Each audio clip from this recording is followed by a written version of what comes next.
30 segundos mudaram minha vida para sempre. Era para ser apenas mais um jantar comemorativo, daqueles que a gente marca por obrigação depois de anos de casamento.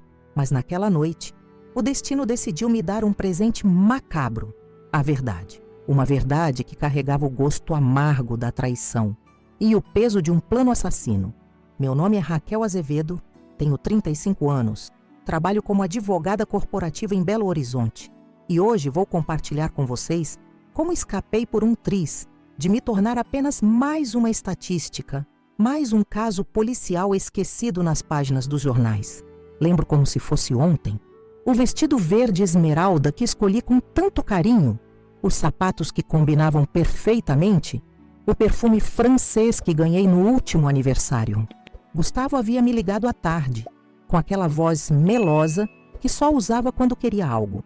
Amor, reservei mesa na cantina Dom Salvatore para celebrarmos nossos 8 anos.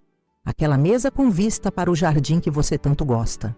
Achei estranho aquele súbito romantismo vindo de um homem que mal notava minha presença nos últimos meses. Mas confesso que me senti especial. Tola que eu era. O táxi me deixou na esquina do restaurante. Estava uma noite agradável de outono em Belo Horizonte, com aquela brisa fresca que só o mês de abril consegue trazer para a nossa cidade. Dei alguns passos em direção à entrada iluminada do restaurante italiano. Podia sentir o cheiro de manjericão e molho de tomate no ar, misturado com o aroma de velas aromáticas que eles sempre acendiam ao anoitecer. Conseguia visualizar Gustavo lá dentro, provavelmente checando o relógio impaciente, como sempre fazia. Então, meu celular tocou. Número conhecido era Renato Machado, meu advogado há anos. Atendi sem pensar muito, imaginando ser alguma questão sobre o processo que estávamos tocando juntos. Mas a voz dele não era a mesma de sempre. Estava tensa, urgente. Raquel, onde você está agora? Perguntou ele sem nem me cumprimentar. Estou chegando no Dom Salvatore. O Gustavo marcou um. Saia daí agora. Venha para o meu escritório. A interrupção foi tão abrupta, tão carregada de urgência que senti meu corpo congelar. Pessoas passavam por mim na calçada, casais entravam sorridentes no restaurante, garçons circulavam com bandejas através das janelas iluminadas. O mundo continuava seu curso normal, mas algo acabava de quebrar no meu. O quê? Renato, o que está acontecendo? Consegui balbuciar. Não entre nesse restaurante, Raquel. É sobre sua vida. Pegue um táxi e venha para o edifício Niemeyer agora. Estou te esperando. A ligação encerrou antes que eu pudesse fazer mais perguntas. Fiquei ali, paralisada, com o celular ainda na mão, enquanto uma onda de adrenalina começava a tomar conta do meu corpo. Olhei através dos vidros do restaurante e avistei Gustavo, meu marido de 8 anos, sentado sozinho, consultando nervosamente o relógio de pulso caríssimo que havia comprado recentemente. Nossos olhares não se cruzaram. Pela primeira vez, agradeci por isso. Algo dentro de mim, talvez instinto, talvez o tom alarmante de Renato, me fez dar um passo para trás, depois outro e outro, até que eu estava novamente na esquina, acenando desesperadamente para um táxi. Durante todo o trajeto até o centro da cidade, minha mente fervilhava. Que tipo de emergência seria tão grave a ponto de Renato me impedir de encontrar meu próprio marido? Renato não era um homem de dramatismos. Sempre ponderado, racional, típico de um advogado criminal com décadas de experiência. Se ele estava alarmado, o motivo só podia ser sério. O edifício Niemeyer, com suas linhas curvas características, erguia-se imponente no centro de Belo Horizonte. Paguei o táxi com mãos trêmulas e subi direto para o 10º andar, onde ficava o escritório de Renato. Não esperei o elevador. Minhas pernas me levaram pelos degraus da escada de emergência, como se cada segundo fosse precioso demais para ser desperdiçado. Quando entrei na sala de reuniões, percebi imediatamente que não seria uma conversa comum. Renato não estava sozinho. Um homem mais velho, de aparência rústica e olhar atento, estava sentado ao lado dele. Sobre a mesa, um notebook aberto, vários documentos espalhados e algumas fotografias viradas para baixo. A expressão grave de Renato enviou ondas de pavor pelo meu corpo. Raquel, esse é Jonas Ferreira, apresentou Renato indicando o desconhecido. Ele é investigador particular. Contratei-o há 3 semanas para acompanhar alguns movimentos suspeitos que notei nas contas da empresa do seu marido. Meu coração acelerou. Gustavo era dono da Nascimento Incorporações, uma construtora de médio porte que vinha crescendo rapidamente nos últimos 2 anos. Rápido demais, talvez. Por que você investigaria meu marido sem me dizer nada? Perguntei, confusa e ligeiramente irritada pela invasão de privacidade. Renato respirou fundo. Porque encontrei discrepâncias preocupantes enquanto revisava aquele contrato de sociedade que você me pediu para analisar. No início, pensei que fossem apenas irregularidades fiscais, algo que poderíamos resolver com uma auditoria discreta. Jonas pigarreou, interrompendo. Senhora Azevedo, o que descobrimos vai muito além de irregularidades fiscais. Sua voz era grave, sem emoção. Seu marido está envolvido em atividades criminosas sérias. Lavagem de dinheiro é apenas a ponta do iceberg. Renato fez um gesto para que Jonas prosseguisse com cautela. E então se virou para mim. Raquel, precisamos que você se sente. O que vamos mostrar agora vai mudar tudo o que você pensava saber sobre sua vida. Foi nesse momento que percebi. O vestido verde esmeralda que escolhi com tanto carinho poderia ter sido minha mortalha. Aquela noite não era sobre comemoração. Era sobre sobrevivência. E enquanto Jonas alcançava o notebook para mostrar o que haviam descoberto, senti o mundo que eu conhecia desmoronando ao meu redor, peça por peça, verdade por verdade. Meu corpo tremia, não de frio, mas de medo. Um medo primitivo que nunca havia sentido antes, porque naquele escritório, naquela noite, eu estava prestes a descobrir que o homem que dormia ao meu lado há 8 anos tinha planejado meticulosamente o meu fim, e tudo começou com um simples convite para jantar. Jonas virou o notebook na minha direção e deu play em um arquivo de áudio. A voz familiar de Gustavo invadiu a sala, tão clara como se ele estivesse ali conosco. O plano tem que ser perfeito, entende? Ela é advogada, trabalha com crimes corporativos. Se deixarmos qualquer rastro, estamos acabados. Uma voz feminina respondeu, doce e calculista ao mesmo tempo. Relaxa, meu amor. Tenho um primo farmacêutico que trabalhou em pesquisas forenses. Ele garantiu que esse composto é indetectável em autópsias padrão. Parece um ataque cardíaco natural. Senti meu próprio coração falhar uma batida. As palavras ecoavam na minha mente enquanto tentava processar o que estava ouvindo. Meu marido e uma mulher desconhecida planejando o que exatamente? E você tem certeza que ele vai adicionar isso no vinho dela? Perguntou a mulher. Absoluta. O maître é meu devedor. Lembra daquele empréstimo que fiz para salvar o restaurante dele da falência? Pois é. Ele nem sabe o que está fazendo. Acha que é só um remédio para a ansiedade que quero dar a ela sem que perceba. Uma esposa estressada demais com o trabalho, sabe como é? A conversa continuou por mais alguns minutos. Detalhes sobre como o veneno funcionaria. Quanto tempo demoraria para fazer efeito? Entre 12 e 24 horas. Tempo suficiente para que eu estivesse longe do restaurante e qualquer suspeita sobre a comida servida. Não consegui ouvir até o final. Ergui a mão, pedindo para que Jonas pausasse o áudio. Minha respiração estava descompassada, como se tivesse corrido uma maratona. Olhei para Renato, implorando silenciosamente que me dissesse que aquilo era algum tipo de engano cruel. Quem é ela? Foi a única pergunta que consegui formular. Jonas deslizou uma fotografia sobre a mesa. Uma mulher jovem, talvez uns 28 anos, cabelos castanhos longos, corpo esbelto, sorrindo enquanto caminhava de mãos dadas com Gustavo na entrada de um hotel. Cristina Bastos, respondeu ele, corretora de imóveis, trabalha com vendas dos empreendimentos da Nascimento Incorporações há aproximadamente 1 ano e meio. Relacionamento com seu marido começou, pelo que pudemos apurar, há cerca de 8 meses. 8 meses. Enquanto eu passava noites em claro preparando casos importantes, enquanto aceitava as desculpas de reuniões tardias e viagens de negócios repentinas, enquanto ainda tentava salvar nosso casamento, marcando jantares surpresa e comprando presentes para reavivar a chama, ele estava construindo outra vida. Uma vida que, aparentemente, não tinha espaço para mim. O que mais vocês descobriram? Perguntei, surpreendendo a mim mesma com a firmeza na minha voz. Renato abriu uma pasta e começou a mostrar documentos, extratos bancários, contratos, apólices de seguro. Há 3 meses, Gustavo aumentou significativamente o valor do seguro de vida em seu nome, de 500 mil para 2 milhões. Você assinou a papelada, lembra? Lembrava vagamente.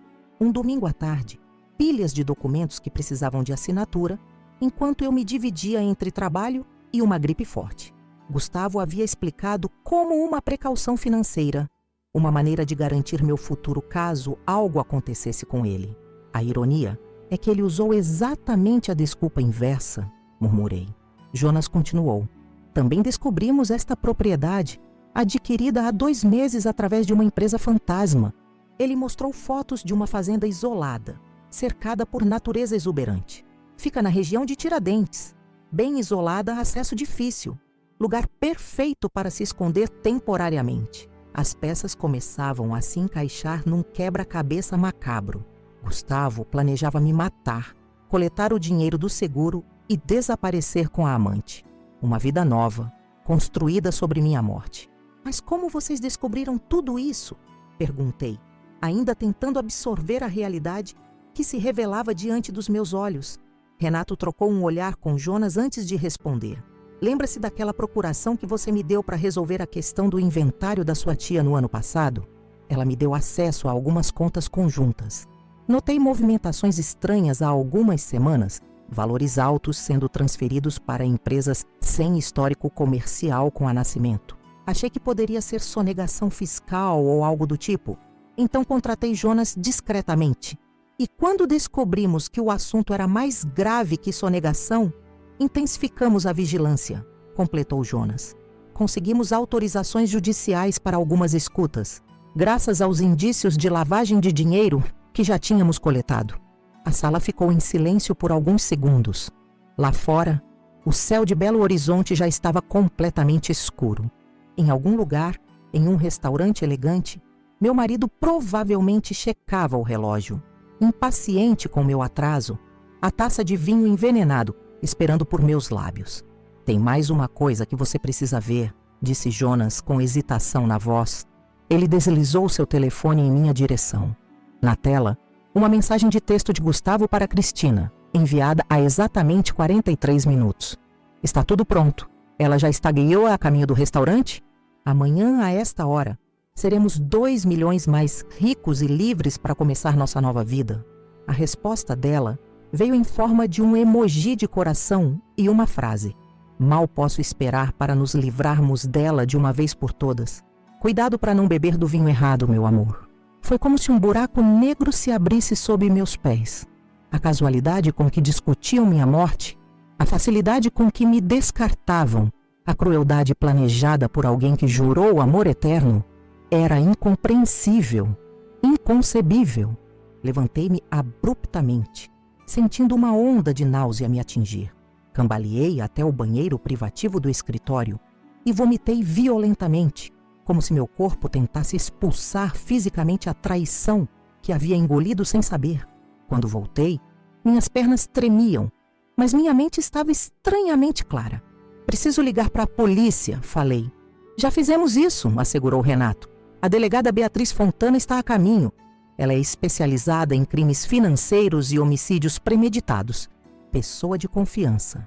Enquanto aguardávamos, Jonas continuou revelando camadas da conspiração. O plano era meticuloso, elaborado ao longo de meses. O veneno extraído de uma planta rara provocaria sintomas semelhantes aos de um ataque cardíaco severo. Com meu histórico familiar, meu pai havia falecido de problemas cardíacos, ninguém questionaria muito. Uma tragédia, diriam todos. Uma mulher jovem, porém estressada, vítima da mesma condição genética que levara seu pai. Gustavo já havia até mesmo contratado um serviço funerário premium, pagando antecipadamente. A lápide, escolhida com esmero, já estava encomendada. Raquel Azevedo, amada esposa e brilhante profissional, seria o epitáfio. A hipocrisia me causou uma risada amarga. A delegada Beatriz chegou cerca de 40 minutos depois. Uma mulher de meia idade, cabelos grisalhos curtos e olhar penetrante. Ela ouviu atentamente enquanto Renato e Jonas apresentavam as evidências. Seu rosto permanecia impassível, profissional, mas seus olhos revelavam indignação crescente. Senhora Azevedo, ela disse finalmente, virando-se para mim. Lamento profundamente pelo que está passando. Quero que saiba que temos evidências suficientes para uma prisão imediata, mas precisamos pegar seu marido e a cúmplice em flagrante para fortalecer ainda mais o caso. Como faríamos isso? Perguntei. O ideal seria apanhá-lo com o veneno em mãos, ou melhor ainda, no momento em que ele estiver tentando administrá-lo, explicou ela. Mas isso envolveria riscos que não estou disposta a autorizar. Sua segurança é prioridade máxima. Naquele instante, senti algo estranho acontecer dentro de mim. O medo e o choque inicial davam lugar a uma raiva fria, calculista, quase tangível. 8 anos de minha vida dedicados a um homem que planejava me assassinar por dinheiro. 8 anos de memórias que agora pareciam manchadas, contaminadas por essa revelação. E se eu fingisse não saber de nada? Propus, surpreendendo a todos na sala, inclusive a mim mesma. Se eu mandasse uma mensagem agora dizendo que estou atrasada, mas que ainda vou ao jantar? A delegada Fontana franziu o senho. Senhora Azevedo, isso seria extremamente arriscado. Mas vocês estariam lá, certo? Policiais à paisana monitorando tudo. Poderíamos pegar não apenas Gustavo, mas também o maître cúmplice. Talvez até Cristina, se ela estiver por perto observando. Um silêncio pensativo pairou na sala. Conseguia perceber que Beatriz estava considerando a proposta, avaliando riscos e benefícios. Seria uma operação complicada de organizar em tão pouco tempo, ponderou ela. Mas não impossível, rebateu Jonas. Tenho 2 ex-colegas da polícia que poderiam ajudar. Estão a menos de 10 minutos daqui. Enquanto discutiam logística, peguei meu celular e, seguindo um impulso, digitei uma mensagem para Gustavo. Desculpe o atraso, amor. Surgiu uma emergência com um cliente. Estarei aí em 1 hora no máximo. Não comece sem mim. Mostrei a mensagem para os outros antes de enviá-la. A delegada assentiu, relutante. O dado estava lançado. A resposta de Gustavo veio quase imediatamente. Sem problemas, querida. A reserva é nossa a noite toda. Estou ansioso para celebrar com você. Um calafrio percorreu minha espinha ao ler o duplo sentido daquela frase. Ansioso para celebrar minha morte iminente, era o que ele realmente queria dizer. A próxima hora foi um turbilhão de atividade. A delegada Fontana mobilizou uma pequena equipe tática. Um técnico forense foi chamado para estar de prontidão. Jonas e seus contatos posicionaram-se estrategicamente no restaurante e nos arredores. Renato preparou os documentos legais necessários para uma prisão em flagrante. Eu, por minha vez, recebi instruções detalhadas. Entrar normalmente, agir naturalmente, mas nunca, sob hipótese alguma, ingerir qualquer alimento ou bebida. Se Gustavo insistisse, eu deveria alegar enjoo, dor de cabeça, qualquer desculpa plausível. Enquanto me preparava para retornar ao restaurante, agora com um microfone discreto escondido no broche que adornava meu vestido, refleti sobre como a vida pode mudar em minutos. Naquela tarde, eu era apenas uma mulher comum, preparando-me para um jantar comemorativo com o marido. Agora, eu era o alvo central de uma conspiração homicida, prestes a participar de uma operação policial para capturar o homem que prometeu me amar até que a morte nos separasse. A ironia não me escapou. A morte realmente nos separaria, mas não da forma que Gustavo planejava. Antes de sair do escritório, a delegada Fontana segurou minhas mãos entre as dela. Seus olhos, agora mais suaves, encontraram os meus. Senhora Azevedo, ainda podemos abortar esta operação. Temos evidências suficientes para prendê-lo mesmo sem o flagrante. Balancei a cabeça determinada. Quero olhar nos olhos dele enquanto ele tenta me matar. Quero que ele saiba que eu descobri, que não sou tão fácil de eliminar quanto ele pensou. Ela assentiu, respeitando minha decisão. Quando entrei no táxi que me levaria de volta ao restaurante, o medo e a incerteza ainda pulsavam em minhas veias, mas havia algo mais forte agora. Uma determinação feroz de enfrentar a traição de frente, de não me permitir ser vítima passiva da crueldade de Gustavo. O táxi serpenteou pelas ruas iluminadas de Belo Horizonte, levando-me de volta ao local onde meu assassinato estava programado para começar. Minhas mãos tremiam levemente, mas minha resolução estava inabalável. Esta noite, eu descobriria do que era feita. Esta noite, Gustavo descobriria que escolheu a vítima errada. O táxi parou em frente à cantina Dom Salvatore. Através dos vidros embaçados, observei o movimento no interior do restaurante. Casais sorridentes, amigos reunidos, garçons circulando com pratos fumegantes. Uma cena normal, cotidiana, que contrastava brutalmente com a tempestade dentro de mim. "Senhora, chegamos", anunciou o taxista, interrompendo meus pensamentos. Paguei a corrida, respirei fundo e ajustei o broche microfone no decote do vestido. A voz da delegada Fontana soou discreta no pequeno fone de ouvido que eu usava. "Estamos posicionados. 3 agentes dentro do restaurante, 2 do lado de fora. Não se preocupe, não vamos perder você de vista nem por um segundo." Caminhei até a entrada, onde o hostess me recebeu com um sorriso profissional. "Boa noite, senhora. Tem reserva?" "Estou com Gustavo Nascimento", respondi surpresa com a naturalidade da minha voz. "Ah, sim, seu marido está à espera na mesa 16. Por aqui, por favor." Enquanto atravessávamos o salão, senti como se cada passo me aproximasse não apenas de Gustavo, mas de uma versão da verdade que jamais imaginei enfrentar. As luzes suaves, o aroma de comida italiana, a música ambiente, tudo parecia estranhamente normal e, ao mesmo tempo, completamente surreal. Avistei Gustavo ao longe, impecavelmente vestido em seu terno azul marinho, cabelos perfeitamente arrumados, aquele sorriso que conquistou tantas pessoas, inclusive eu, 8 anos atrás. Ele se levantou ao me ver, um cavalheiro perfeito interpretando o papel de marido dedicado. Se eu não soubesse a verdade, teria me derretido com aquele gesto. "Raquel, finalmente!" exclamou ele, vindo ao meu encontro e beijando minha bochecha. Seu perfume caro invadiu minhas narinas. O mesmo perfume que eu havia presenteado no último aniversário de casamento. Estava preocupado. "Desculpe o atraso", murmurei, forçando um sorriso. O cliente não parava de falar. Sentei-me à mesa, observando discretamente o ambiente. Num canto, reconheci um dos policiais à paisana que havia visto no escritório da delegada Fontana. No balcão do bar, Jonas fingia ler o cardápio de drinks. Me senti minimamente segura com aquelas presenças, como uma rede de proteção invisível. "Pedi um vinho para nós", disse Gustavo, indicando a garrafa já aberta sobre a mesa. "Aquele Barolo que você adora." Meu coração acelerou. O vinho! Era ali que estaria o veneno, conforme a conversa que ouvi no escritório de Renato. "Na verdade, estou com uma dor de cabeça chata", improvisei. "Acho melhor não beber hoje." Uma sombra quase imperceptível cruzou o rosto de Gustavo. Se eu não estivesse especificamente procurando por sinais, jamais teria notado.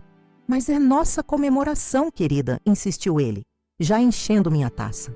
"Um gole não vai piorar sua dor de cabeça. Na verdade, pode até ajudar a relaxar." Olhei para o líquido rubi na taça, imaginando as moléculas invisíveis do veneno se misturando ao álcool. Como seria morrer envenenada? Uma morte lenta, dolorosa, confusa. Eu acordaria de madrugada sozinha, sentindo meu coração falhar enquanto Gustavo alegaria estar em alguma reunião de emergência. "Vamos fazer um brinde primeiro", sugeri, ganhando tempo. "Aos nossos 8 anos", Gustavo sorriu, erguendo sua taça. "Aos nossos 8 anos. E há muitas surpresas que ainda estão por vir." A ironia daquela frase quase me fez engasgar. Se ele soubesse das surpresas que realmente o aguardavam. Antes de brindar, falei, abrindo minha bolsa. "Preciso tomar meu remédio para dor de cabeça." Enquanto vasculhava propositalmente a bolsa, aproveitei para dar um comando discreto através do microfone. "O vinho está na mesa. Ele já encheu minha taça." Tirei um comprimido de analgésico que realmente carregava na bolsa e o engoli sem água. Gustavo observava cada movimento meu com uma intensidade incomum, seus olhos fixos na taça intocada à minha frente. "Agora sim podemos brindar", anunciei, levantando minha taça. No momento exato em que ia fingir um pequeno gole, o maître do restaurante aproximou-se da mesa. Reconheci-o das descrições que Jonas havia me fornecido. Antônio, 50 anos, dono de uma dívida considerável com Gustavo. "Está tudo em ordem com o vinho, senhor Nascimento?" perguntou ele com um nervosismo mal disfarçado. "Perfeito, Antônio", respondeu Gustavo, dispensando-o com um gesto. Observei a troca de olhares entre eles. Um código silencioso, uma confirmação não verbal de que o plano seguia conforme combinado. Aquele homem que nos servira em tantos jantares anteriores, que conhecia nossas preferências culinárias, que sempre tinha uma mesa especial reservada para nós, agora era cúmplice na minha sentença de morte. A delegada Fontana falou em meu ouvido. Precisamos de uma amostra do vinho. Consegue criar uma distração? Pensei rápido. Deixei a taça na mesa e, num movimento calculado, derrubei minha bolsa no chão, espalhando seu conteúdo. Oh, que desastrada! Exclamei, abaixando-me para recolher os itens. Gustavo, sempre preocupado com aparências, imediatamente se abaixou para ajudar. Nesse breve momento em que ele desviou o olhar, vi um dos garçons, na verdade um policial disfarçado, passar rapidamente pela mesa e, num movimento quase imperceptível, coletar uma amostra do meu vinho com um instrumento discreto. Obrigada, falei para Gustavo quando voltamos a nos sentar, tentando conter o tremor nas minhas mãos. Ele sorriu, aquele sorriso que um dia me encantou e que agora parecia a expressão de um predador. Está tudo bem com você? Parece tensa. Só cansada, respondi. Dia difícil no escritório. Beba um pouco de vinho, insistiu ele novamente. Vai ajudar a relaxar. Ergui a taça, aproximei-a dos lábios e fingi um pequeno gole, tendo o cuidado de não deixar o líquido tocar minha boca. Coloquei a taça de volta na mesa, observando a expressão de Gustavo. Havia uma satisfação quase imperceptível em seu olhar, como se tivesse acabado de marcar um ponto decisivo num jogo invisível. Delicioso, como sempre, comentei, sentindo náuseas pela situação toda. Minutos depois, o garçom policial retornou discretamente. A amostra testou positivo, sussurrou a voz da delegada no meu ouvido. Detectamos uma substância não identificada no seu vinho. Repetimos o teste no vinho dele, está limpo. Um calafrio percorreu minha espinha. A confirmação final de que meu marido realmente estava tentando me envenenar. Por mais que já soubesse disso pelas gravações e evidências, havia uma parte de mim que ainda alimentava uma esperança microscópica de que tudo fosse um terrível engano. Você deveria comer algo, sugeriu Gustavo, consultando-os do cardápio. Que tal aquela massa com trufas que você adora? Enquanto ele falava, notei um movimento no bar. Uma mulher entrou sozinha, sentando-se numa mesa com visão direta para nós. Reconhecia imediatamente das fotos mostradas por Jonas. Cristina Bastos, a amante, vestida elegantemente em um vestido preto, fingindo examinar o menu enquanto nos observava por cima dele. Quem é aquela mulher? Perguntei, apontando discretamente. Gustavo virou-se, tão naturalmente que quase me convenceu. Que mulher? De vestido preto no bar. Parece que está nos observando. Ele deu de ombros, voltando a atenção para o cardápio. Não conheço. Provavelmente só mais uma pessoa jantando sozinha. A mentira fluía tão facilmente de seus lábios que me perguntei quantas outras falsidades eu havia engolido ao longo dos anos. Quantas vezes ele olhou nos meus olhos, jurou amor, enquanto planejava encontros secretos com Cristina. Enquanto fingia examinar o menu, a delegada Fontana deu as próximas instruções no meu ouvido. Temos confirmação da presença da cúmplice. Estamos prontos para agir, mas queremos pegar ambos em flagrante. Consegue fazer com que ele confesse algo, qualquer coisa sobre o plano? Respirei fundo, considerando minhas opções. A ideia de prolongar aquele jantar macabro me revirava o estômago, mas entendi a necessidade de fortalecer o caso.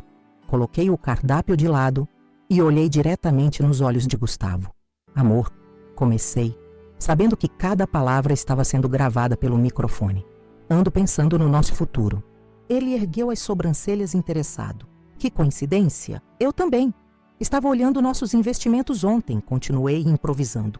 Aquela apólice de seguro que aumentamos foi uma decisão inteligente. Seu olhar ganhou um brilho calculista. Com certeza. Nunca se sabe o que pode acontecer, não é mesmo? 2 milhões é uma quantia significativa, comentei casualmente, mexendo na taça envenenada sem beber. O suficiente para recomeçar uma vida, respondeu ele, tão preso em sua própria armadilha que não percebeu o quanto estava revelando. E para onde você iria, se pudesse recomeçar uma vida do zero? Perguntei, mantendo o tom leve, como se estivéssemos apenas divagando sobre possibilidades. Gustavo hesitou por um momento e então sorriu. Tenho pensado em um lugar tranquilo. Quem sabe uma fazenda nas montanhas, longe da cidade. Como Tiradentes? Arrisquei, observando sua reação. Uma sombra de surpresa cruzou seu rosto, rapidamente substituída por um sorriso controlado. Tiradentes é bonita, mas estava pensando em algo mais internacional. Talvez Portugal ou Espanha. Mentiras. Conhecia aquela expressão quando ele mentia. Um leve franzir do canto esquerdo da boca, quase imperceptível. A fazenda em Tiradentes era apenas a primeira parada. O esconderijo temporário, até que as coisas esfriassem e eles pudessem deixar o país. Beba mais um pouco, insistiu ele, apontando para minha taça. Você apenas molhou os lábios. Naquele instante, observei Cristina fazer um gesto discreto para Gustavo, como se estivesse ficando impaciente. Ele a ignorou, mantendo toda sua e máxima atenção em mim. Ou melhor, na taça que eu deveria esvaziar. Sabe, falei girando o líquido venenoso, tenho uma confissão a fazer. Ele inclinou-se ligeiramente para frente, intrigado. Confissão? Eu sei sobre Cristina. As palavras pairaram no ar como pequenas bombas. O rosto de Gustavo permaneceu impassível por exatos 3 segundos antes que uma máscara de confusão substituísse sua expressão. Quem? Perguntou ele com perfeita inocência. A mulher de vestido preto que está nos observando agora mesmo. Sua amante. A pessoa com quem você planeja fugir depois que eu estiver morta. O choque em seu rosto foi genuíno desta vez. Sua boca abriu e fechou várias vezes, como um peixe fora d'água, enquanto tentava processar o que acabava de ouvir. Raquel, você está delirando? Que história absurda é essa? Ergui a taça de vinho. Tão absurda quanto o veneno que você colocou aqui? Aquele que deveria me causar um ataque cardíaco nas próximas 24 horas, permitindo que você coletasse meu seguro de vida de 2 milhões e desaparecesse com ela para sua fazenda em Tiradentes?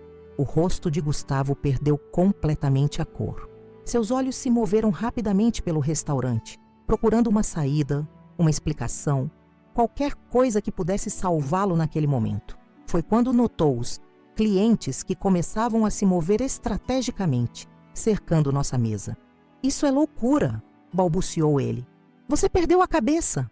Pelo contrário, respondi, sentindo uma estranha calma me envolver. Finalmente recuperei minha sanidade. E tenho provas, Gustavo. Gravações suas com Cristina planejando meu assassinato. Registros das transações que você fez para comprar a fazenda através de empresas fantasma. A confirmação do veneno nesta taça, que acaba de ser testado. Como se, para confirmar minhas palavras, a delegada Fontana se aproximou da mesa, mostrando discretamente seu distintivo. Senhor Nascimento, o senhor está preso por tentativa de homicídio qualificado e associação criminosa. O pânico tomou conta de Gustavo. Num movimento desesperado, ele tentou agarrar meu braço por cima da mesa. Raquel, isso é um engano terrível. Eu posso explicar? Afastei-me de seu toque como se fosse ácido. Explicar o quê? Como você e sua amante planejaram meticulosamente minha morte? Como você pretendia usar o dinheiro do meu seguro para financiar sua nova vida? Como você me traiu da forma mais vil possível? Nesse momento, notei um movimento brusco no bar.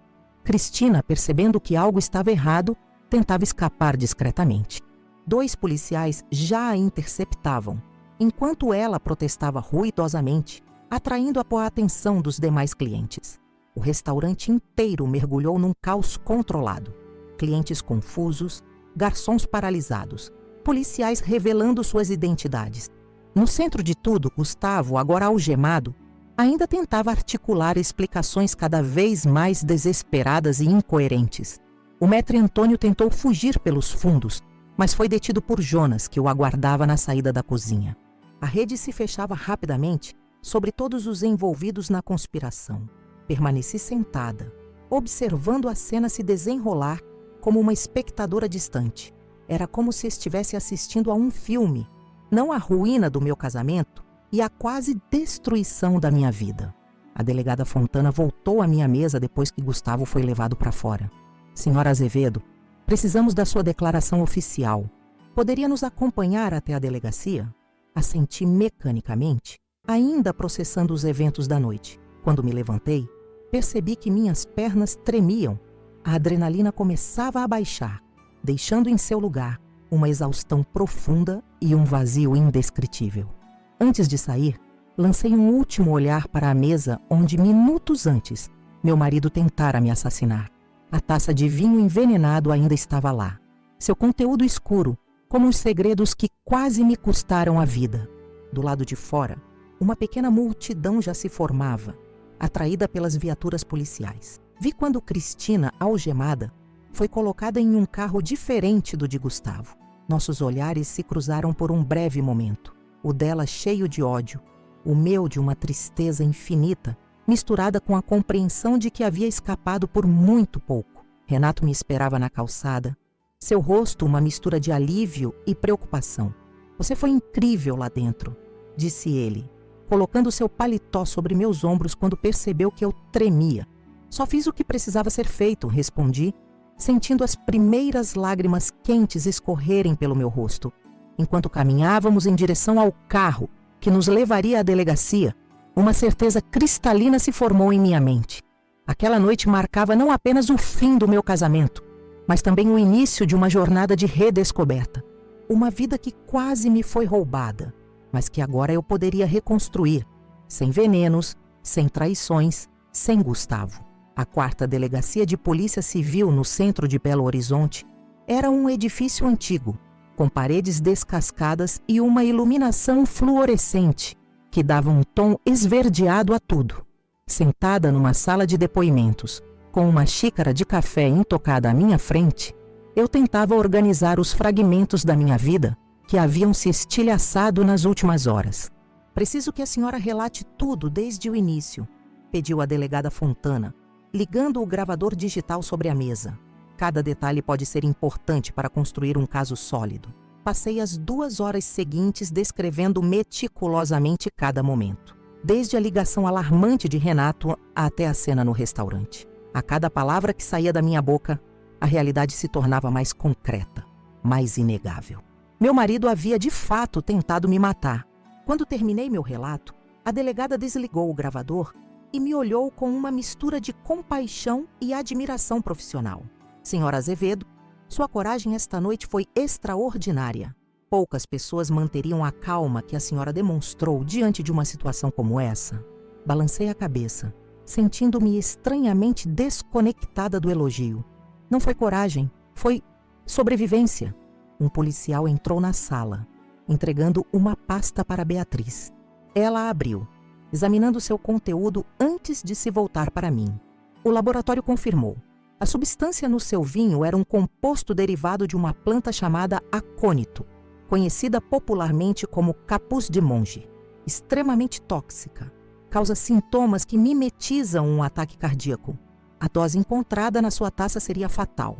Engolia em seco, imaginando o que teria acontecido se eu tivesse bebido aquele vinho. Uma morte solitária, agonizante, enquanto meu próprio marido observava de longe, provavelmente já com as malas prontas. "Onde está Gustavo agora?" perguntei. "Em uma sala de interrogatório no final do corredor. Solicitou a presença de seu advogado, mas continua negando tudo, apesar das evidências esmagadoras. E Cristina, menos controlada, começou acusando Gustavo, dizendo que a ideia foi toda dele, que ela apenas o seguiu por amor. Típico." A delegada fechou a pasta com um suspiro. O maître do restaurante já confessou sua participação em troca de uma possível redução de pena. Confirmou que adicionou a substância à sua taça a pedido de seu marido, acreditando que era apenas um remédio para a ansiedade. Uma batida na porta interrompeu nossa conversa. Renato entrou, acompanhado de Jonas e um homem que eu não conhecia. Baixo, careca, com óculos de aros grossos. "Este é Paulo Ribeiro, o contador da Nascimento Incorporações", apresentou Renato. Ele decidiu colaborar conosco. O homem parecia nervoso, evitando olhar diretamente para mim. "Senhora Azevedo, eu sinto muito. Não sabia que as coisas chegariam a este ponto." A delegada indicou que ele se sentasse. "Senhor Ribeiro, conte para a senhora Azevedo o que acabou de me relatar sobre as finanças da empresa." Paulo ajustou os óculos, claramente desconfortável. "A Nascimento está à beira da falência há pelo menos 6 meses. Os últimos empreendimentos foram um desastre financeiro. e seu marido vinha desviando fundos dos investidores para manter as aparências. As dívidas ultrapassam os 15 milhões de reais. Aquela revelação me atingiu como um novo golpe. Não fazia ideia da situação financeira da empresa, já que Gustavo sempre manteve os negócios separados da nossa vida pessoal. Ou pelo menos era o que eu pensava. Ele via o dinheiro do seguro como sua última salvação, continuou Paulo. Não apenas para fugir com a amante, mas para escapar dos credores e investidores furiosos que começavam a pressionar por resultados. A imagem de Gustavo se transformava cada vez mais diante dos meus olhos. De marido dedicado a empresário falido, traidor e agora, assassino desesperado. Existe mais uma coisa que a senhora precisa saber, acrescentou Paulo, hesitante. A mansão de vocês no Belvedere, ele a hipotecou secretamente há 3 meses. Usou documentos com sua assinatura forjada. Minha casa. O lar que construímos juntos, decorado com tanto cuidado, palco de tantas memórias, também era uma mentira. Uma fachada para sustentar a imagem de sucesso que Gustavo precisava projetar a todo custo. Quanto tempo? Perguntei, minha voz quase um sussurro. Perdão? Quanto tempo ele e Cristina... Paulo trocou um olhar constrangido com Renato antes de responder. Pelo que sei, cerca de 8 meses. Mas acho que o envolvimento emocional começou antes. Ela trabalhava diretamente com ele nos últimos lançamentos imobiliários, desde que foi contratada há 1 ano e meio. 1 ano e meio.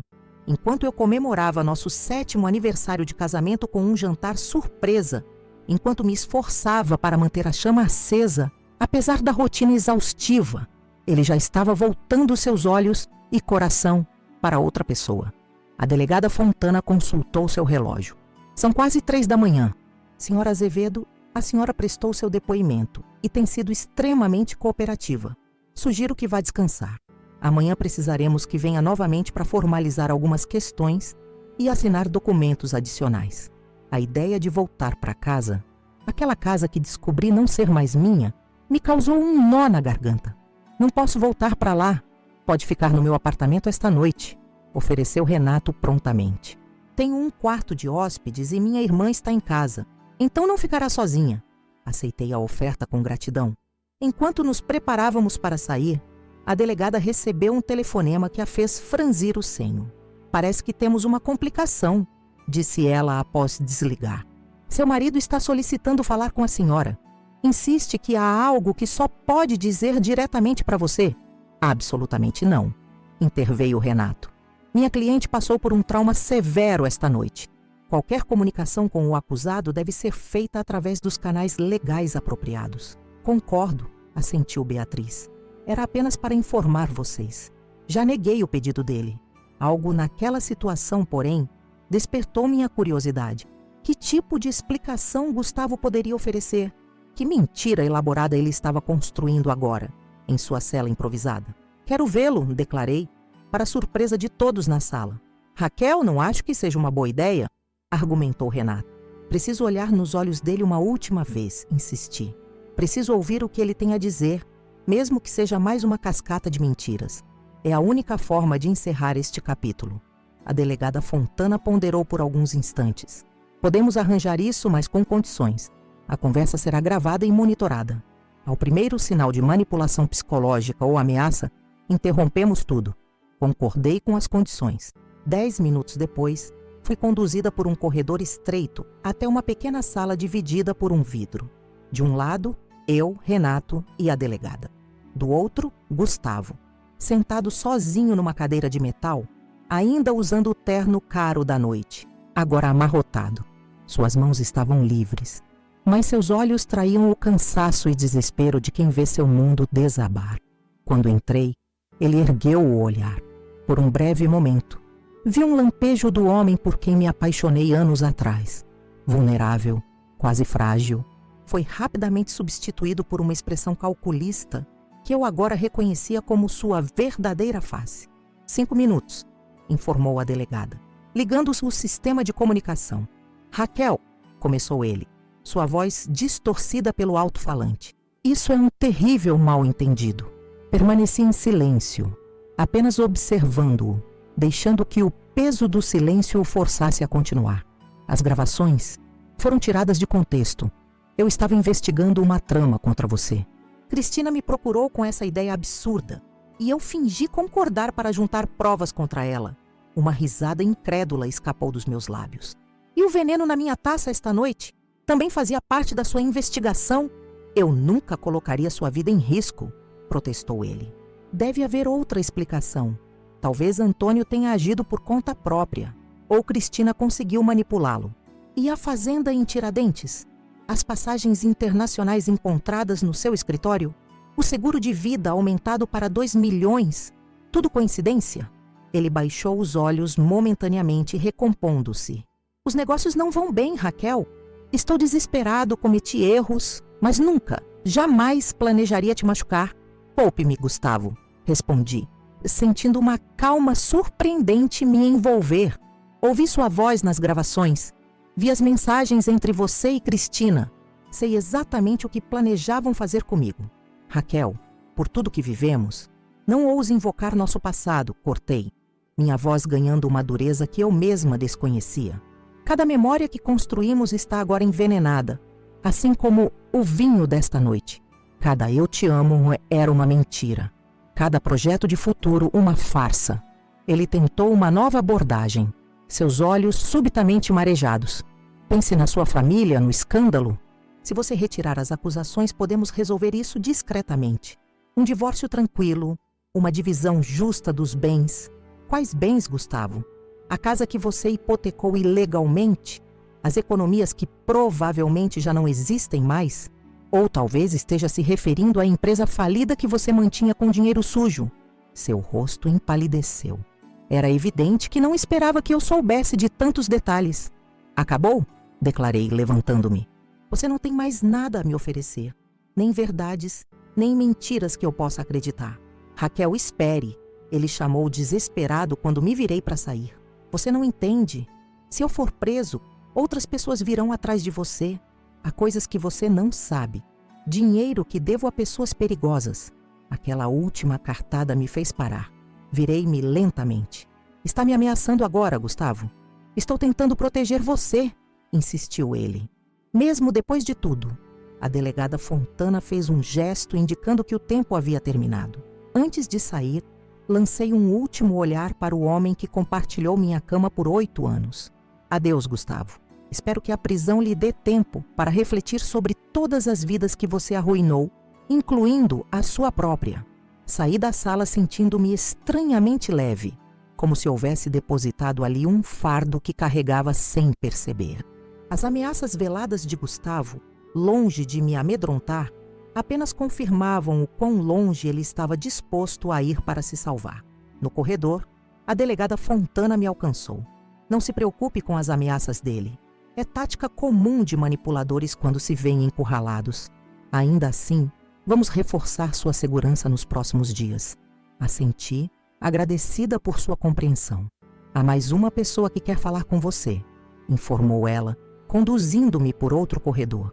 Acho que será importante ouvir o que tem a dizer. Numa pequena sala de espera, encontrei uma mulher de aproximadamente 60 anos, cabelos grisalhos presos num coque severo, roupas simples, mas elegantes. Seu rosto me pareceu vagamente familiar, embora não conseguisse identificá-la imediatamente. Esta é Dona Elisa Mendes, apresentou a delegada. Ela trabalhava como governanta na casa de campo que seu marido adquiriu recentemente em Tiradentes. A mulher se levantou, estendendo-me uma mão calejada pelo trabalho. Senhora Azevedo, vim assim que soube do ocorrido. Há coisas que a senhora precisa saber. Sentamos nas cadeiras desconfortáveis da delegacia, enquanto Dona Elisa relatava detalhes arrepiantes. Segundo ela, Gustavo e Cristina haviam visitado a propriedade 5 vezes nos últimos 2 meses. Durante uma dessas visitas, ela acidentalmente ouviu uma conversa onde discutiam alterações estruturais que fariam na casa. Tudo para depois de resolverem aquele problema em Belo Horizonte. O mais perturbador, continuou ela, foi quando encontrei plantas de um bunker subterrâneo entre os documentos que o Sr. Nascimento deixou sobre a mesa do escritório. Quando questionei, ele disse que era apenas uma adega especial que pretendia construir, mas parecia mais um esconderijo. A história de Dona Elisa confirmava o plano elaborado.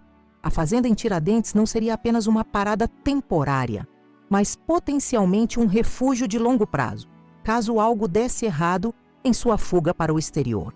E tem mais, acrescentou a governanta, abrindo sua bolsa e retirando um pequeno gravador. Comecei a desconfiar das intenções deles e decidi gravar algumas conversas. Não sei se isso é legal, mas... A delegada pegou o dispositivo cautelosa. Obteremos uma autorização judicial para utilizar qualquer evidência relevante aqui contida. Sua iniciativa pode ser crucial, dona Elisa. Enquanto a mulher continuava seu relato, percebi que o plano de Gustavo era ainda mais meticuloso do que havíamos imaginado inicialmente. Não era apenas uma fuga impulsiva com a amante.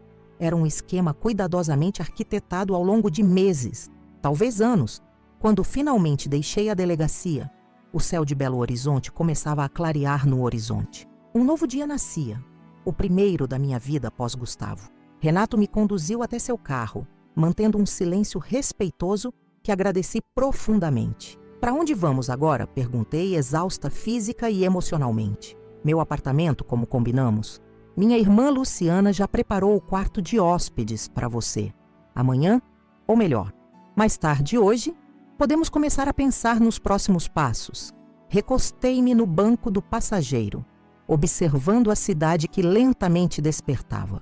Trabalhadores madrugadores dirigindo-se às suas ocupações, padarias abrindo suas portas, a vida seguindo seu curso inexorável. Existe vida depois disso, Raquel, disse Renato, como se lesse meus pensamentos. Já vi outras pessoas passarem por traumas semelhantes e reconstruírem suas vidas. Você é forte, inteligente, tem uma carreira sólida, vai superar isso. Suas palavras, embora gentis, pareciam distantes, como se falasse de uma realidade ainda inatingível para mim.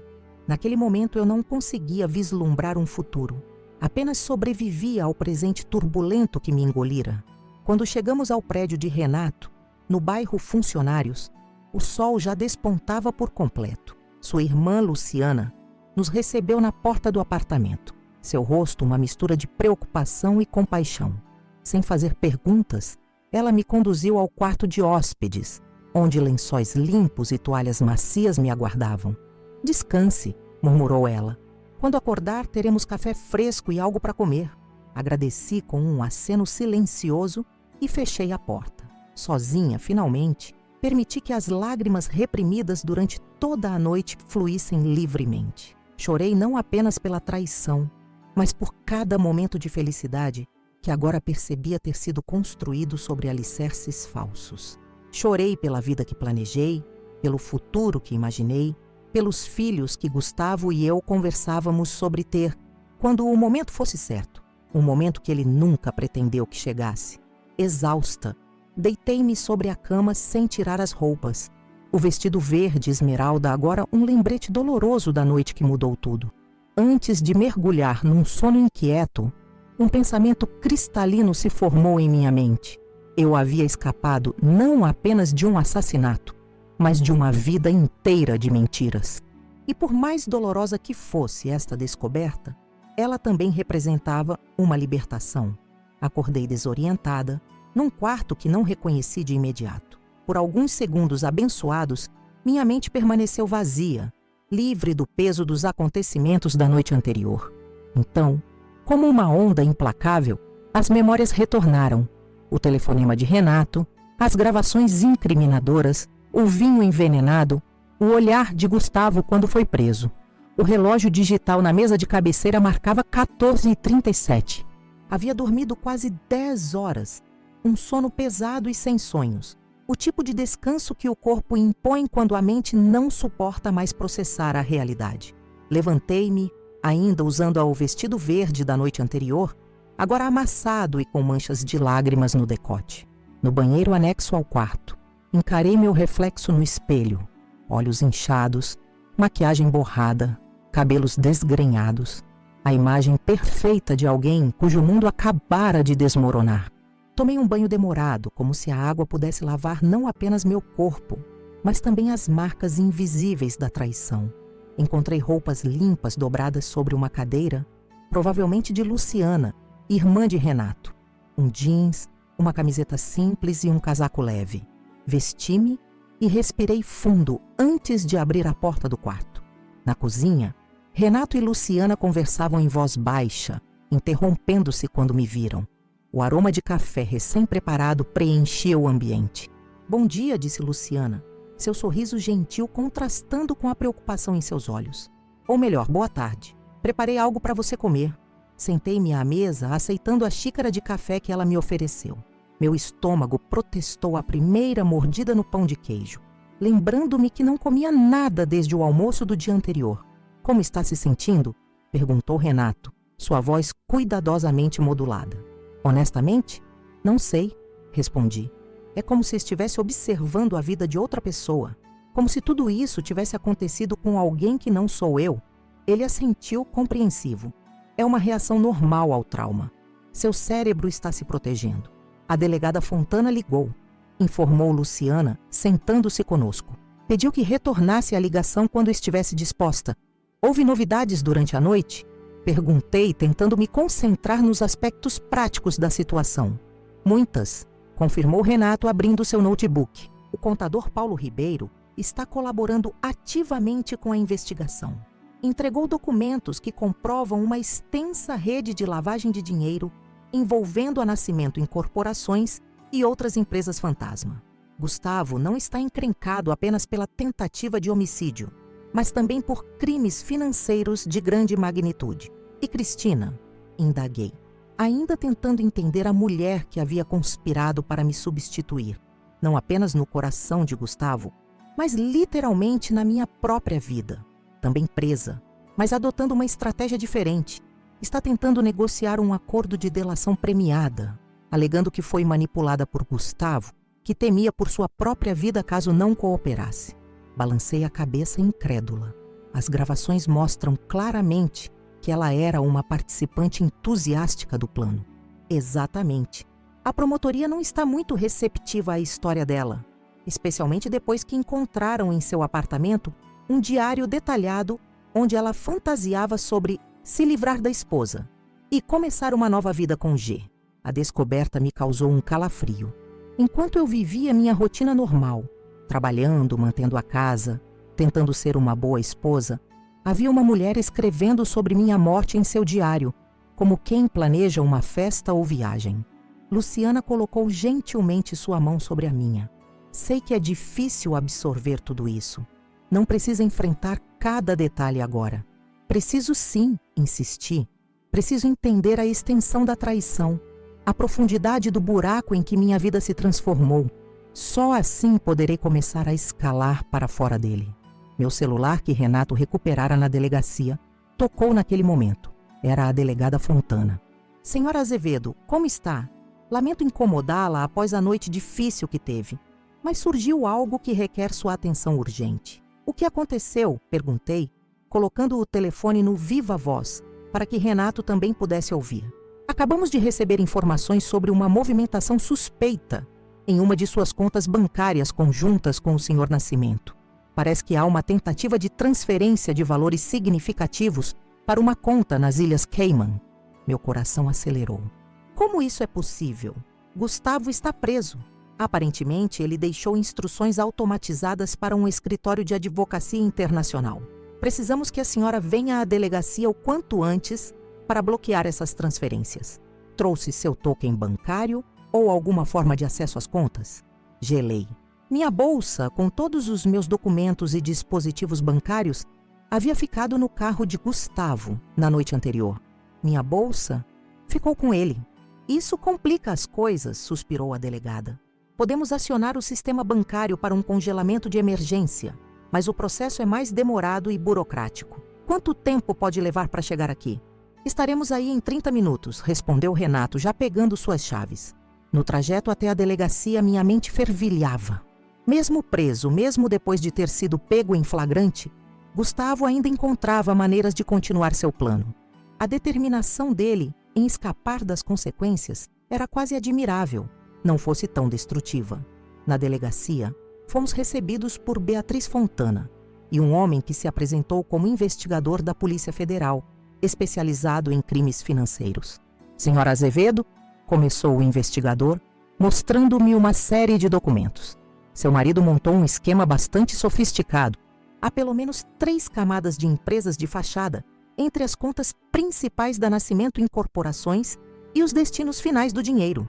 Examinei os documentos, reconhecendo com horror minha própria assinatura em vários deles. Assinaturas que eu havia dado confiando cegamente em Gustavo ao longo dos anos, muitas vezes sem ler completamente o que estava assinando. Isso significa que serei responsabilizada? Perguntei. Um novo tipo de medo me invadindo. Não se preocupe com isso agora, tranquilizou Beatriz. Temos evidências claras de que a senhora foi vítima, não cúmplice. O importante no momento é congelar esses ativos antes que desapareçam em contas offshore. Passei as 2 horas seguintes em teleconferências com representantes bancários, assinando autorizações de bloqueio e tentando recuperar o acesso às contas que, teoricamente, eram tanto minhas quanto de Gustavo, mas das quais eu tinha conhecimento limitado. Durante uma pausa, a delegada me ofereceu um copo d'água e uma notícia surpreendente. Cristina Bastos mudou sua estratégia. Após descobrir sobre o diário encontrado em seu apartamento, ela agora propõe uma confissão completa em troca de uma redução de pena. E vocês vão aceitar? Perguntei. A decisão final cabe ao Ministério Público, mas seu depoimento pode ser valioso para desvendar toda a rede criminosa em que seu marido estava envolvido.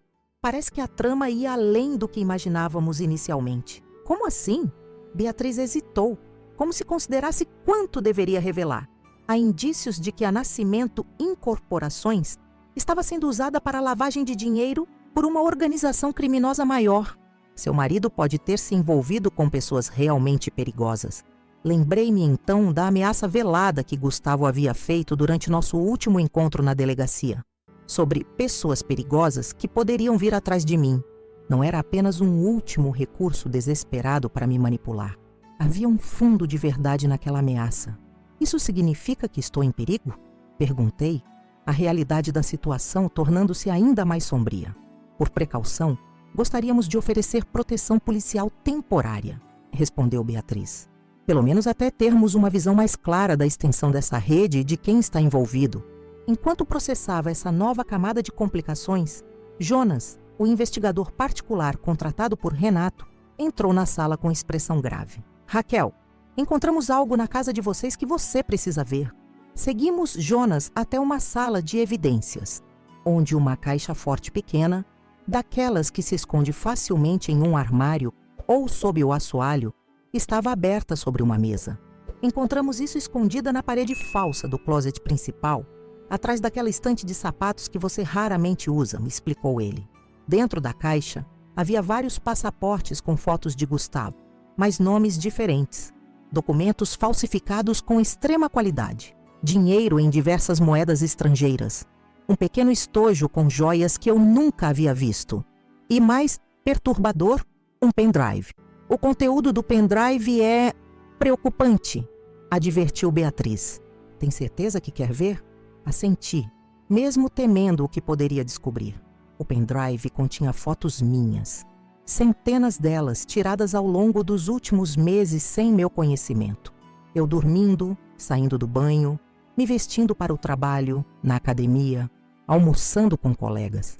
Minha rotina inteiramente documentada, com anotações detalhadas sobre meus horários, hábitos, pessoas com quem me encontrava. Ele estava me monitorando, murmurei, a náusea retornando com força. Parece que sim, confirmou Jonas.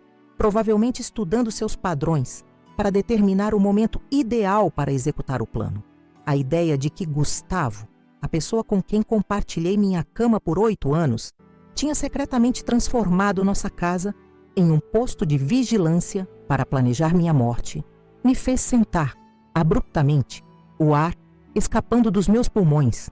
Havia também isso, acrescentou Beatriz, mostrando-me um documento impresso, um itinerário detalhado de viagem, começando em Tiradentes e terminando em Malta, com escalas na Argentina e Portugal, tudo usando identidades falsas. O plano era ainda mais elaborado do que havíamos imaginado. Gustavo não improvisara. Cada detalhe fora meticulosamente planejado, cada contingência considerada. Exceto, é claro, a possibilidade de Renato desconfiar das transações financeiras e contratar Jonas para investigar. Deixei a delegacia no final da tarde, escoltada por um policial à paisana que ficaria de guarda no prédio de Renato. A delegada Fontana havia insistido na proteção, especialmente após descobrirmos a extensão da rede criminosa potencialmente envolvida com Gustavo. Durante o trajeto, Renato me atualizou sobre os procedimentos legais que viriam pela frente. O juiz negou fiança para Gustavo e Cristina.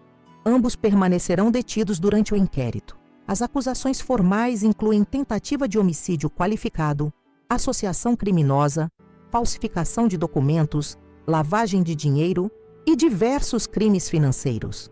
Quanto tempo até o julgamento? Perguntei, tentando visualizar o caminho que me aguardava. Provavelmente alguns meses, mas a promotoria tem um caso extremamente sólido. As provas são abundantes e conclusivas.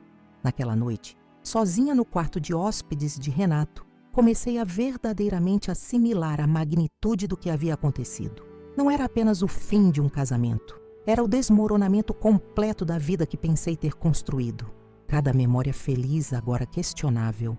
Cada momento especial, possivelmente uma encenação. No dia seguinte, acompanhada por policiais, fui até nossa casa, ou o que restava dela, para recolher itens pessoais essenciais. A mansão que um dia amei agora parecia um cenário falso, um palco onde performei o papel de esposa feliz, enquanto nos bastidores meu marido planejava meu assassinato. Na semana seguinte, a história ganhou os noticiários. Empresário tenta envenenar esposa para ficar com seguro milionário? Era a manchete mais comum. Meu nome e foto apareciam em todos os jornais locais, algumas publicações nacionais, sites de fofoca. Recebi dezenas de pedidos de entrevistas, todos recusados por orientação de Renato. O julgamento preliminar aconteceu 3 semanas após a noite fatídica no restaurante. Gustavo, antes elegante e confiante, apareceu no tribunal visivelmente abatido, a barba por fazer, olheiras profundas. Ao me ver, tentou estabelecer contato visual, mas desviei o olhar. Não havia nada naqueles olhos que eu quisesse ver. Cristina, por outro lado, estava transformada. A mulher sedutora e calculista das fotos deu lugar a uma figura frágil, cabelos sem brilho presos num rabo de cavalo desleixado, rosto sem maquiagem. Sua estratégia era clara: apresentar-se como vítima manipulada, não como co-conspiradora. O tribunal estava lotado. Jornalistas, curiosos, familiares de Gustavo que me evitavam como se eu fosse a criminosa. Sentada ao lado de Renato na primeira fileira, ouvi os promotores detalharem cada aspecto do plano, apresentando evidências irrefutáveis da premeditação. Quando chegou minha vez de testemunhar, senti um estranho desapego, como se falasse sobre a experiência de outra pessoa. Descrevi com precisão clínica os eventos daquela noite, as descobertas subsequentes, as camadas de traição que se revelaram. Durante o contra-interrogatório, o advogado de Gustavo tentou insinuar que eu poderia ter conhecimento dos negócios escusos da Nascimento Incorporações, que poderia ser cúmplice, não vítima. A estratégia desesperada foi rapidamente desmantelada pela promotoria, que apresentou provas de que eu havia sido manipulada e mantida na ignorância. O juiz decidiu que o caso iria a júri popular, mantendo Gustavo e Cristina em prisão preventiva. Ao deixar o tribunal, uma jornalista conseguiu furar o bloqueio de seguranças. Senhora Azevedo, como se sente sabendo que seu marido tentou assassiná-la? A pergunta, tão direta, me pegou desprevenida. Como me sentia? Traída, obviamente. Horrorizada, certamente. Mas havia algo mais. Algo que só agora, enfrentando a pergunta, consegui articular. Me sinto aliviada, respondi, surpreendendo a todos, inclusive a mim mesma. Aliviada por ter descoberto a verdade antes que fosse tarde demais. Por ter a chance de reconstruir minha vida sem alguém que me queria morta. Minha resposta virou manchete no dia seguinte. Vítima se diz aliviada por descobrir plano de assassinato a tempo. Os comentários online variavam entre admiração pela minha força e especulações maldosas sobre o que eu poderia ter feito para merecer tal traição, como se houvesse qualquer justificativa para um marido planejar meticulosamente a morte da esposa. Nas semanas seguintes, minha vida se transformou numa série de procedimentos legais. Divórcio litigioso, disputas por bens, audiências sobre os crimes financeiros, depoimentos a peritos. A cada nova revelação, o império financeiro de Gustavo revelava-se mais corrupto, construído sobre fraudes elaboradas e dinheiro de origem duvidosa. A mansão no Belvedere, que descobri estar hipotecada ilegalmente, foi a primeira baixa. O banco a retomou e não lutei por ela. Aquelas paredes guardavam segredos demais, traições demais para que eu quisesse mantê-la. 3 meses após o incidente, encontrei um pequeno apartamento no bairro Santo Antônio. Era modesto comparado à mansão, mas meu, genuinamente meu, comprado com minhas economias pessoais que, felizmente, Gustavo não conseguira acessar. No apartamento vazio, com apenas um colchão no chão e algumas caixas de pertences, experimentei uma estranha sensação de liberdade. Era um recomeço literal, sem móveis carregados de memórias falsas, sem objetos que testemunharam anos de uma felicidade ilusória. Naquela primeira noite sozinha, sentada no chão de madeira, com uma taça de vinho, ironicamente, e uma pizza delivery, permiti-me finalmente processar toda a experiência. Chorei, ri, gritei para as paredes ainda sem quadros. A catarse que há tanto precisava. Uma semana depois, recebi um telefonema da delegada Fontana.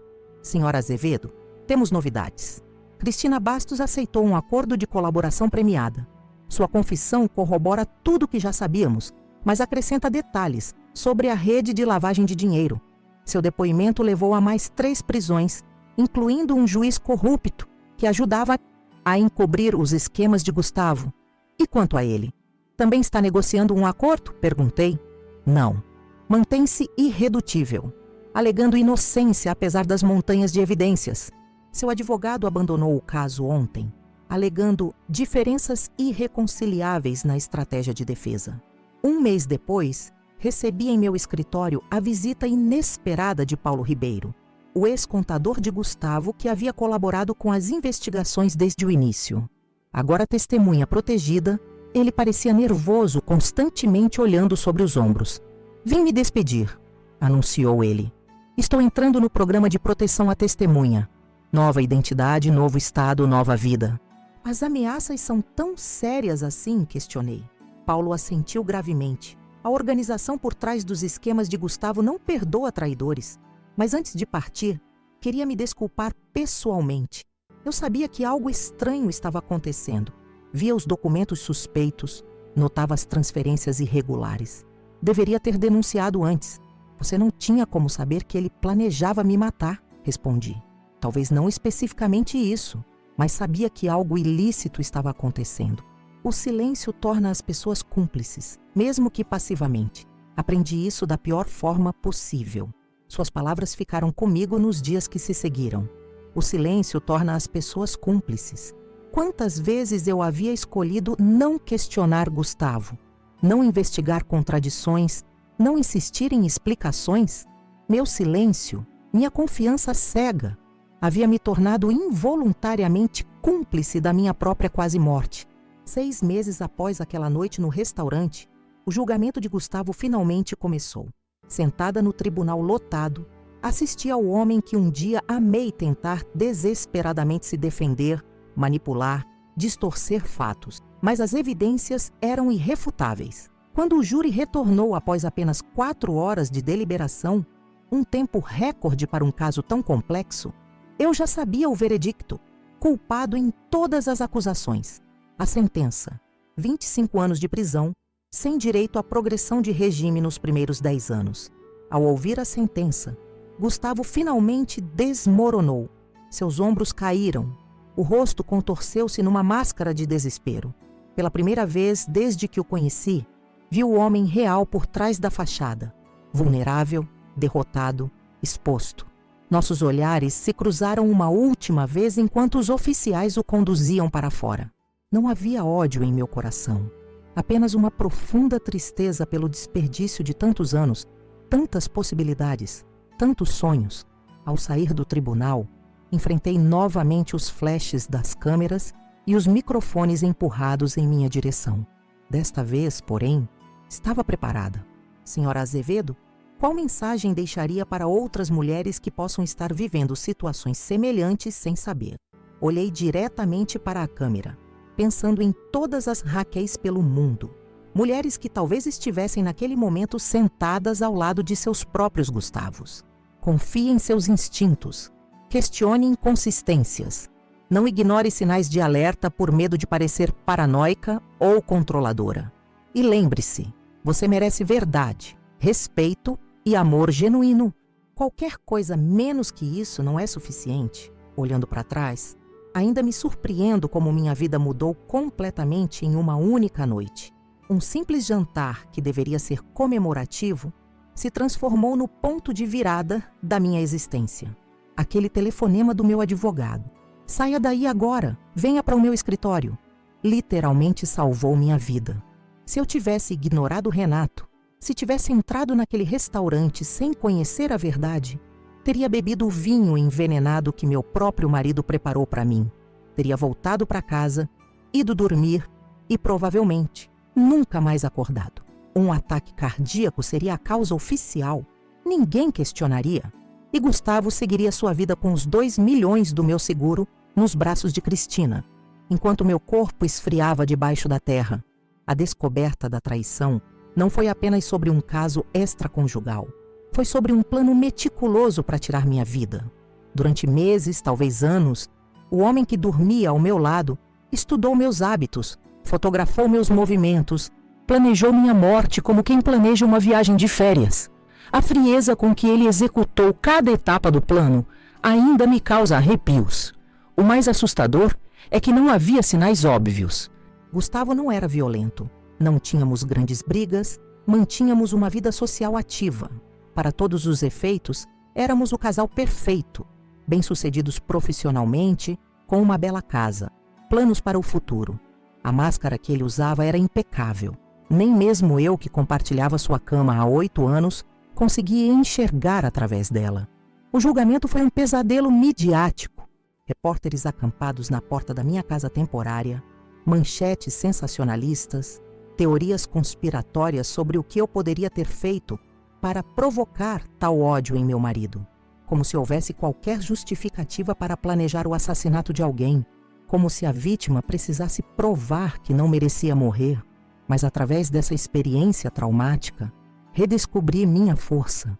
Não apenas sobrevivi à tentativa de assassinato, mas enfrentei todo o processo legal com uma dignidade que nem eu sabia possuir. Olhei nos olhos do homem que planejou minha morte e não me deixei intimidar. Reconstruí minha vida tijolo por tijolo, começando do zero. Hoje, 2 anos depois daquela noite no restaurante Dom Salvatore, vivo uma vida completamente diferente. Meu novo apartamento é modesto comparado à mansão que dividia com Gustavo, mas cada centímetro dele é genuinamente meu. Mudei de área no direito, abandonei as causas corporativas e agora me dedico a ajudar mulheres em situações de violência doméstica, especialmente casos complexos onde a violência é psicológica, financeira ou disfarçada de amor e proteção. Fundei também um grupo de apoio para sobreviventes de relacionamentos abusivos que não seguem o padrão tradicional de abuso, porque nem sempre há gritos, nem sempre há empurrões ou marcas visíveis.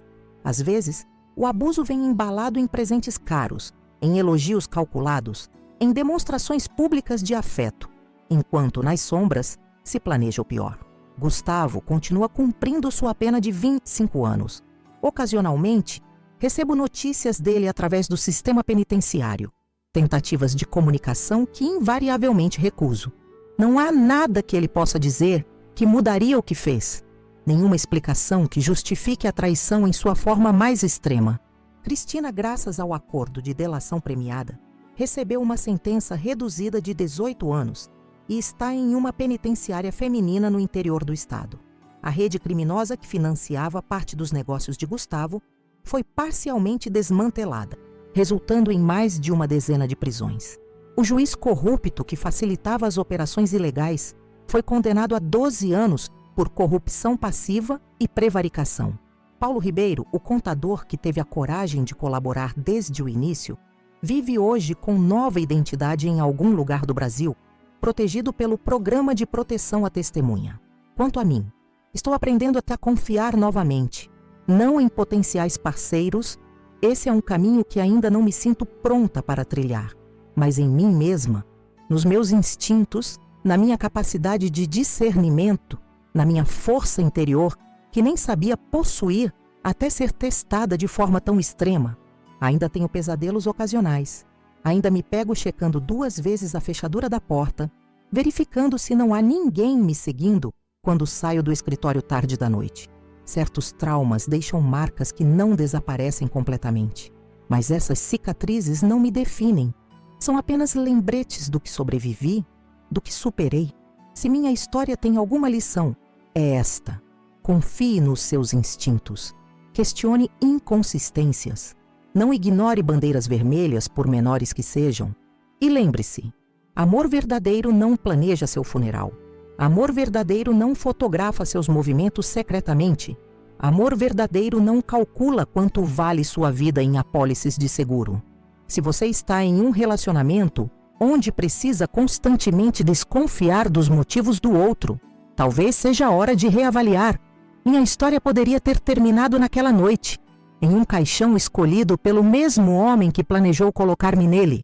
Mas estou aqui, viva, mais forte, ajudando outras pessoas a identificarem o perigo antes que seja tarde demais. Pessoal do canal Vingança do Dia, primeiro quero agradecer por terem acompanhado minha história até aqui. Não foi fácil reviver cada momento desse pesadelo, mas sinto que compartilhar pode ajudar outras pessoas que estejam passando por situações semelhantes ou que tenham aquela sensação incômoda de que algo não está certo em seus relacionamentos. Se meu relato tocou vocês de alguma forma, peço que se inscrevam no canal. A cada semana, histórias como a minha são compartilhadas aqui. Relatos reais de pessoas que enfrentaram traições, superaram situações limite e encontraram força para recomeçar. Histórias que podem salvar vidas, literalmente. Deixem também seus comentários abaixo. Quero muito saber o que pensaram sobre minha experiência. Vocês já notaram comportamentos suspeitos em relacionamentos?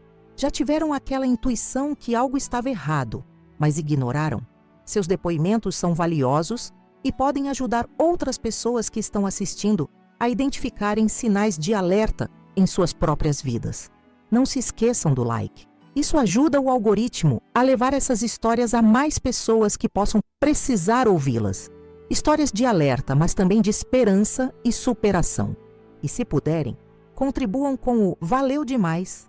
Essa é uma forma de doação que ajuda a manter o canal no ar, cobrindo os custos de produção, edição e pesquisa dessas histórias reais que dão tanto trabalho para serem trazidas até vocês diariamente. Sua contribuição, por menor que seja, faz toda a diferença para que mais histórias como a minha possam ser compartilhadas. Acessem também os outros vídeos do canal. Há relatos de diferentes tipos de vingança e justiça. Alguns mais leves, outros tão intensos quanto o meu.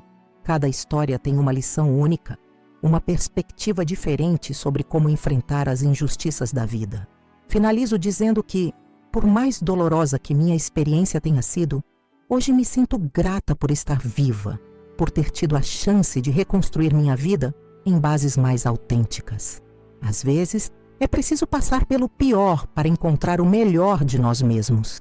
Muito obrigada pela audiência, pelo carinho nos comentários e por fazerem parte dessa comunidade de pessoas que acreditam que, após a tempestade, sempre vem a bonança.